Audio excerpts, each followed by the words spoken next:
Good morning nga pala sa inyong lahat. Monday dito sa Canada. Unang pasok natin sa office ha. Unang pasok natin sa office. Kung makikita nyo, suot ko yung makapal na jacket ko kasi ang temperature dito ay -9.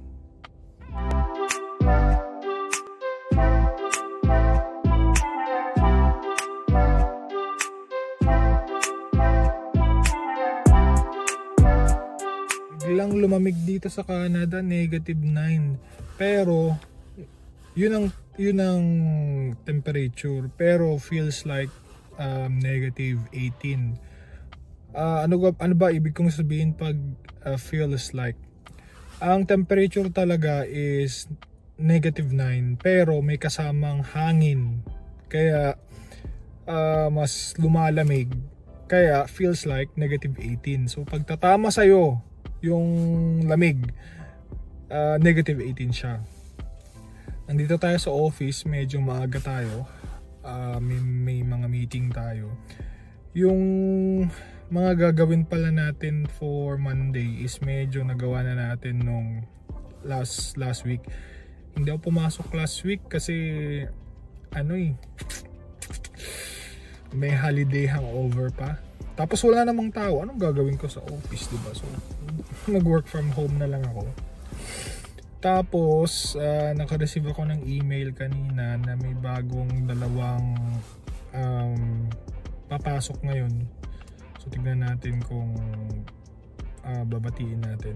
Isang head of quality assurance, tapos yung isa data engineer yata. Yung company pala natin is parang IT siya. Hindi, fintech, financial technology. Tignan natin kung ano yung tsura nila. Isang babae, isang lalaki. Tapos kung nakikita nyo, yung hairstyle natin, medyo iniba ko. So nagpapaka-off pa tayo. Yung buhok natin, ginaganyan natin. Sabi naman ni Grace, okay naman. Hindi lang maayos konti. Pero tignan natin. Okay naman, gusto ko pahabahin hanggang dito eh. Lalagay akong lip balm mamaya. Gusto ko pahabahin hanggang dito. Tignan natin kung ano yung itsura niya. Ang balak ko, pag kunwaring malamig, papahabahin ko hanggang dito. Pero yung gilid malinis. Tapos pag summer, saka ko ibabuzz cut. May naman ako, may razor ako, tapos may clipper number 8 yata ako o 9, so diretso lang yun. Tapos pala, unexpected, nagfa-flurries ngayong araw. Wala namang sinabing magfa-flurries or mag-i-snow. Teka, pakita ko. Ewan ko kung nakikita nyo, pero ayun yan yung mga flurries yan pero natutunaw agad. Parang wet snow yung tumutuloy, lahat yan, ayun na, yan, flurries yan. So tara, pasok na tayo.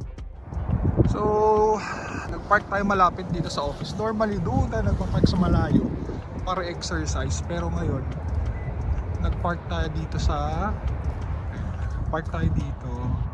malapit lang kasi malamig, di ba? Sobrang lamig. Kasi kapag o-observe nyo, nakakapag-dragon breath ka kasi malamig na dito sa Canada o dito sa Toronto. Wala kami masyadong snow dito sa Toronto o sa GTA, pero sa ibang part ng Ontario yata parang malamig na.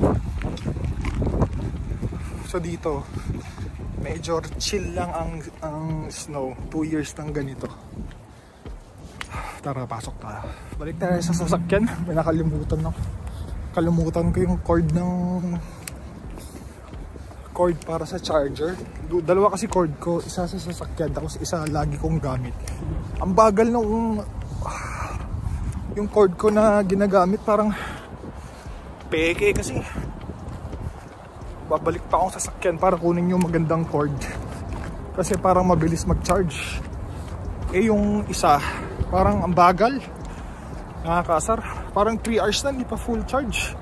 Samantalang to 2 hours full charge na. After nito, punta na tayong office. Tara. Lamig. Pasok na tayo. Init naman.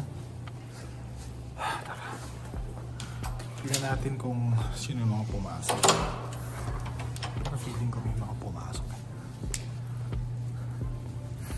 Sana walang kumuha sa upuan natin.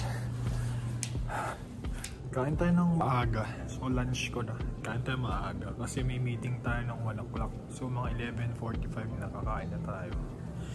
Para mga 12:45 tapos na. Nag-flores pa rin pero hindi naman ganun kalakas. Tapos nag-text si Leslie, isang malaking balita para sa buong Canada. Yung Prime Minister si Justin Trudeau nag-resign na. Ngayon parang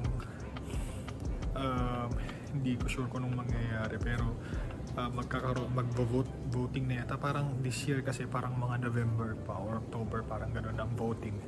Since nag-resign na yata siya, kailangan ng bumoto ng bagong Prime Minister po. So sabi niya dun sa balita, magkakaroon ng nationwide voting.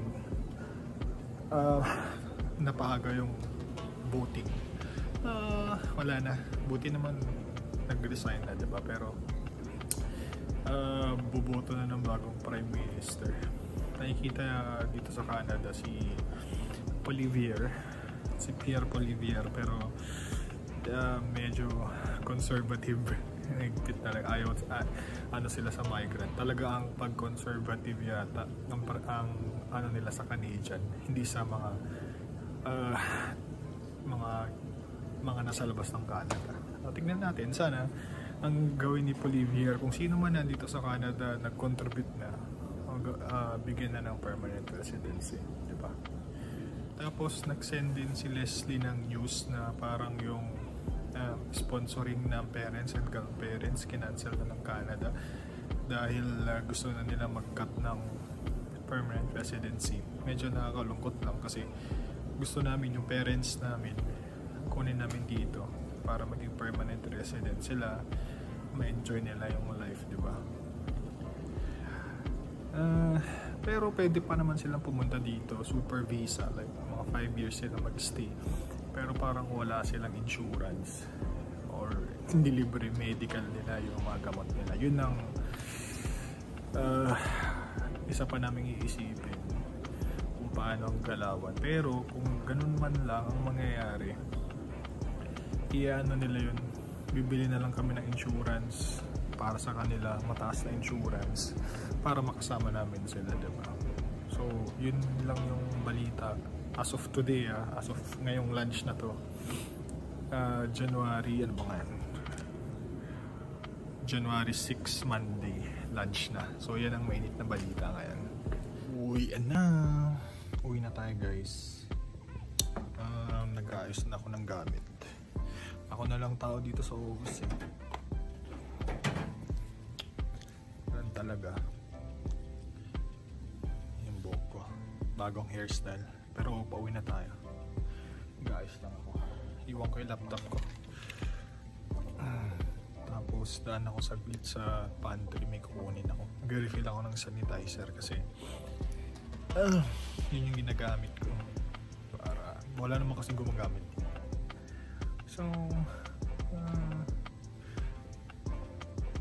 gamitin mo na lang, diba? Para hindi masayang. Tapos tigan ko din kung makakuha ko ng coffee cup. Dami din, hindi nila ginagamit dito, diba? Basta itapon. Hindi, kunin ko na lang. Tinatapon lang nila, eh.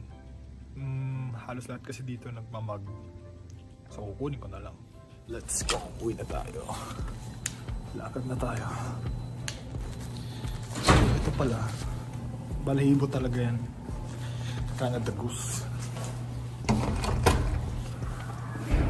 Wala na nagtitinda ng ganito, eh. So itong jacket na to, rare.